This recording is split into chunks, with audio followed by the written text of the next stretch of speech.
were there any major regional or national events going on that stand out in your memory, and how did they affect Mason and campus life?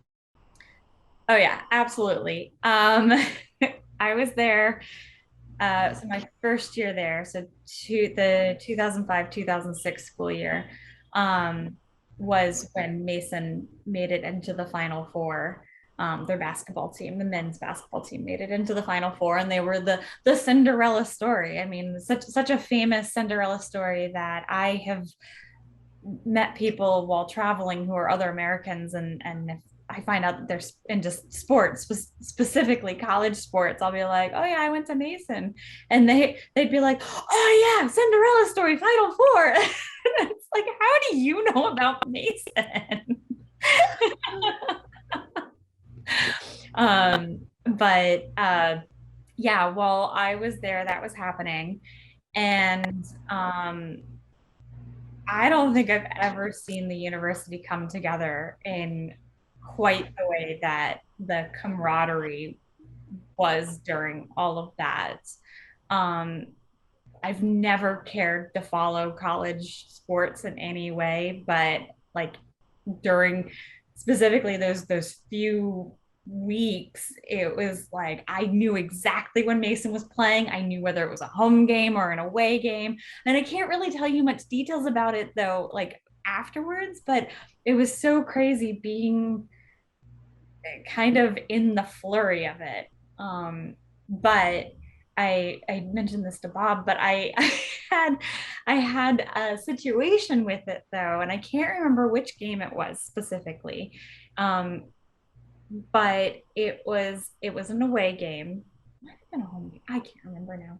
But obviously nobody could get in. And at that time it was the Patriot Center, not the Eagle Bank Arena. But nobody could get in. Like if you were not one of the few fortunate ones to get tickets to go watch them live, you were watching it on a TV somewhere on campus because you couldn't not be on campus. And they had set up big screen projectors in the Johnson Center, and I um, was working a show. I was stage managing my first production that I was stage managing, and I had multiple people come to me, and they said we cannot have rehearsal on this day. Well, in theater, we have these days right at the beginning of your tech process that are called we call them 10 out of 12s because the idea is that you work like a 12-hour day, but you take an hour for lunch and an hour for dinner. So we call them 10 out of 12s. For the crew, it's more like it's like a 14 out of 14 get a day. Um, and the but the 10 out of 12s are usually the days that you like hunker down and you go, all right, this is the time that we're bringing all of the technical elements together. We need the actors there because we need them to stand in their place. We need them to know how long it's going to take for quick changes. We need to know lights. We need to know the sets functioning. So you need everybody there all day for your 10 out of 12s. And one of our 10 out of 12s was already pre-scheduled well in advance before we knew that this was ever going to happen with Mason's basketball team. It was scheduled for this game, and I had everybody being like, we cannot. It's no, sorry. And I was like, I'm sorry, I can't cancel this whole day. I can't do that. I can't, we need this. And so I worked on the schedule and I said, tell you what if we tack on half an hour at the beginning, half hour at the end? We take a 2-hour dinner break, and I try to hopefully schedule the break for the end half of the game. So maybe, hopefully, we can get some food, we can watch the game, and then we can all come back and hopefully focus.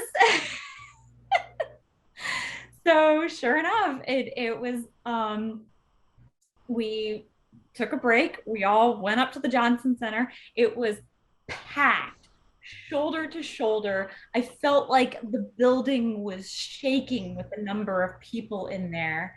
And we we were able to catch the very end of the game. And if I recall correctly, it was one of those where like we were like, we had no clue. We seriously thought this was it. We weren't gonna make it. But I feel like every game was that game. Because like I said, we were the Cinderella story. It was the like, this is not possible. This is not happening. How is this happening? So Oh. yeah, that was my big event.